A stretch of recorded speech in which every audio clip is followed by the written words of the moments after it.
Hi, Libra. Hi, Libra. This is Christelle Martinette, and I'm here with a reading for you, a bonus reading that will cover now until the end of the year on finances.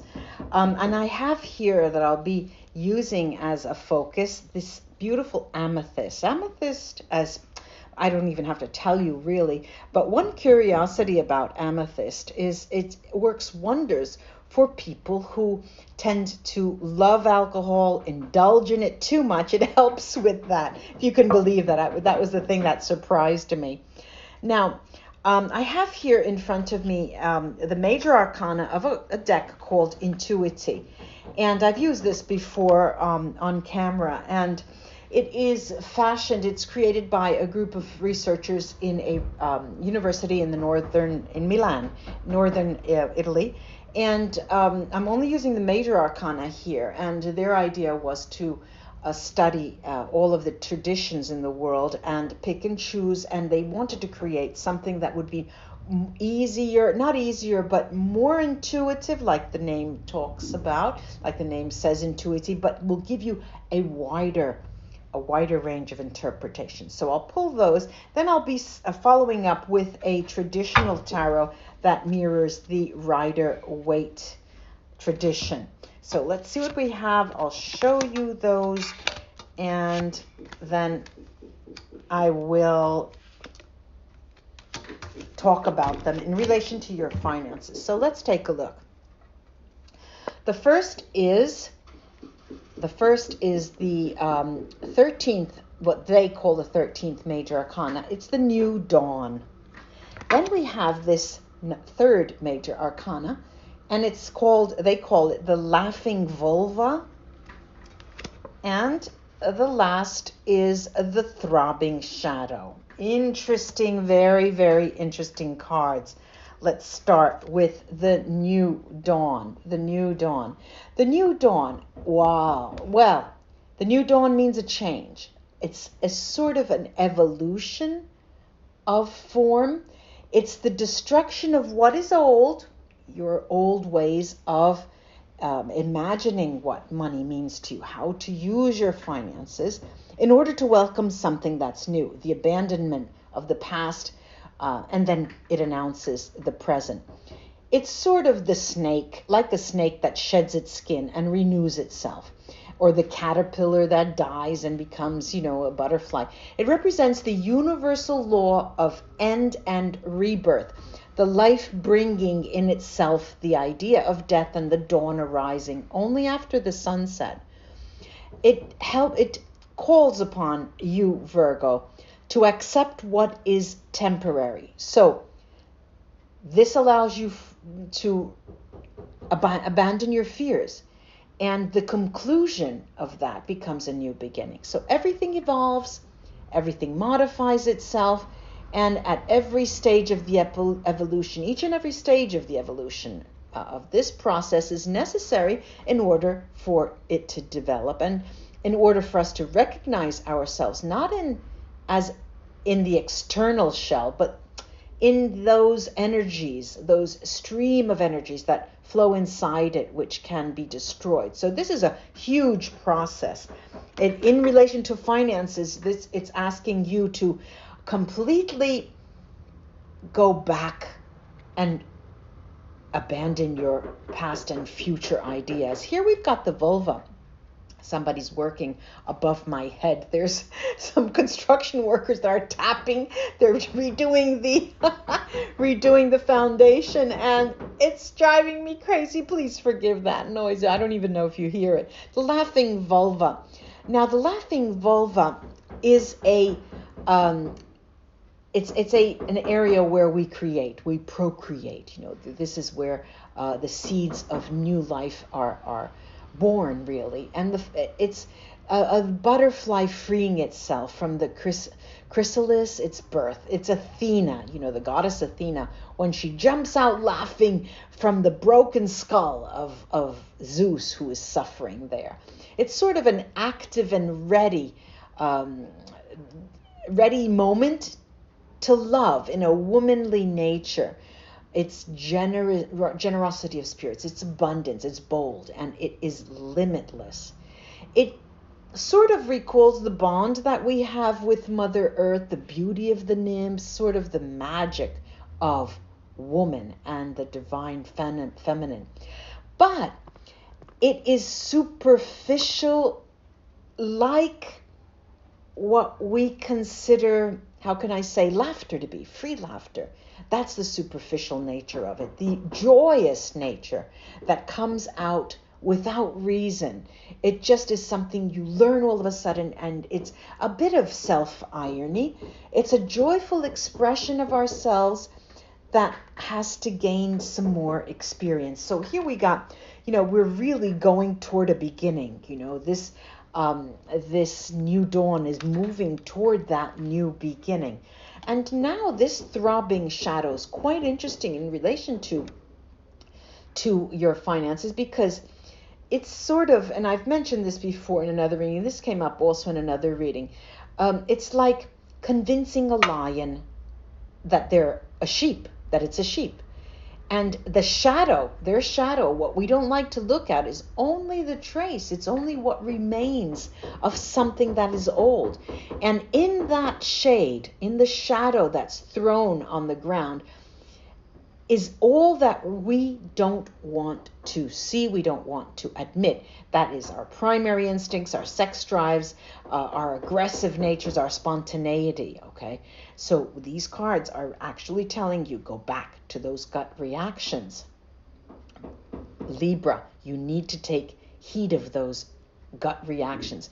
If we have the courage to look at that shadow, that beastly natural side of us, that we usually hide to ourselves and to others, can emerge, and it throbs. And throbbing means it has a heart and it is alive.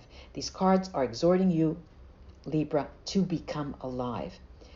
It absolutely doesn't want you to be forced. Okay, so it's shouting at you. It's a law that goes beyond the rules that can be considered moral rules or social rules. It's asking you to be bold. In relation to your finance. It is our own law. You have to heed your own law. Simple, intense. It's calling you to use your gut. It's the real creative force that comes from our gut. It explodes from the inside, and it can't wait to be free and burn, baby, burn. Burn, baby, burn. Using your gut once again. Once again, Libra. Now I'm using these Universal Tarot Rider-Waite fashioned. It is an Italian deck, but it's fashioned after the Rider-Waite tradition. So they're quite different in opposition to the Intuiti. So let's take a look. I'll show you those, and then we shall overcome, she says, one day. Okay, we've got now the Ten of Wands. Beautiful, beautiful, beautiful end of a difficult situation. Starting now. This is what they're telling you. Starting now. Then we have the Queen of Cups. Queen of Cups. We've got Justice, this karmic card. We've got the Sun, baby, on our side. We've got the Sun, we've got the Five of Wands, and what more could we ask for? The Empress. 3 and 3. This is a very, very strong birthing process. You have to. This is a moment. There's no doubt here, okay? There's no doubt here, Libra. It's a moment where you really need to bring it from within, your way of conceiving. It's conception, your way of conceiving how, when, what, how you make money, how you earn it, how you divide it, how you portion it, how you split it, how you save it, and then how you want to spend it. Giving it away, volunteering it away, giving it to donations. You know, there's so many choices that are yours to make. Though the tarot and the Intuiti are not going to tell you, Libra, you need to do this, you need to do this, you need to do that. In these details, it's not fortune telling here. These are profound messages of what is needed to radically change. And we have your message. We get that, Libra. Now, let me look at these mirroring cards here. We've got this mirroring effect across the circle here between the Ten of Wands and this Sun major arcana, and it's really telling you it is the end, absolute end of a cycle that was not profitable for you at all. Then we've got this Queen, lovely energy of the Queen of Cups, and the playful nature of the Five of Wands. It's telling you to use your emotions and play, using your emotions, but in a playful manner. It's asking you, it's saying to you, Libra, lighten up. We need to lighten up. We've got to lighten up. Then we've got this gorgeous pairing here, mirroring effect between the karmic justice card and the creative Empress. And what it tells you is you do get payback. You're getting payback when you start, when and only when you start to create new opportunities for yourself, creating new ways of conceiving your finances and your money, and new ways of spending it. It's a really, really strong message. And, it comes with a powerful sort of, not negative, but it tells you, this is what we highly suggest to you, Libra. Take heed of this message. Why? Because looming in the future is the feedback. If you decide, because we have free will, if you decide not to make any changes, well, know what to expect in the future. Okay, so it's very, very, very clear and very interesting a message. Another sort of pairing that I'm looking at is the caddy corner, sort of the chess moves here. This Ten of Wands in relation to this the knighting, that's what it's called, the knighting moves, the Ten of Wands and the Five of Wands, the heavy burdens that are ending and giving way to playfulness, lightening up. It's lighten up. It's asking you, your sense of lightness needs to be brought in. And the category, the same knighting effect between our Queen of Cups and the Empress card. It's asking you to be generous in creativity, go really deep down to bring up that novelty, that newness, because it is of the heart. It is a message that comes. Of course, the gut. I'm asking you to use your gut. But to get it out, it has to go either up or either down. And whatever you say, the heart is there and it's pulsating. There is this pulsating beat that we feel. Then this other opportunity here between the justice and the playfulness of the Five of Wands is very, very clear. The message, a message saying that the rewards come when you lighten up. The rewards come when you lighten up. I'm looking at all of the other opportunities here that I think I've expanded them. I think I've gone through all of them. Now, of relevance for you, Libra, like I said, are these two creative cards, the vulva, the laughing vulva, and the laughing vulva does ask you to lighten up.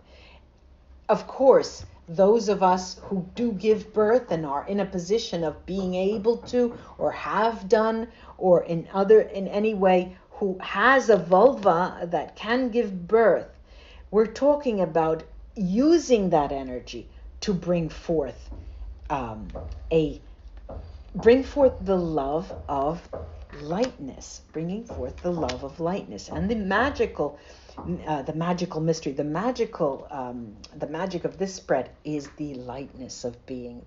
That is the key message. I do hope this was of help to you, ladies and gentlemen, Libra friends. Do write below about your finances and how you see something in the reading that pertains to you or that you can interpret in a certain way. Remember, this is projected until the end of 2020. Also, Sunday, if you're free, the 16th of August, come join me. I have a live Q&A session where I answer questions live. Bring your questions along. And the 22nd of August, I will be channeling Sushant Singh Rajput, who was an actor and a dancer who met his untimely death. Initially thought it was suicide, and even these days, I mean, yesterday, the day before that, a lot of things in the press, investigations ongoing as to who did what, when, and who is, guilty of, so we'll try to get answers then. Bring your questions. Namaste, Libra. Until we read together again. Bye-bye.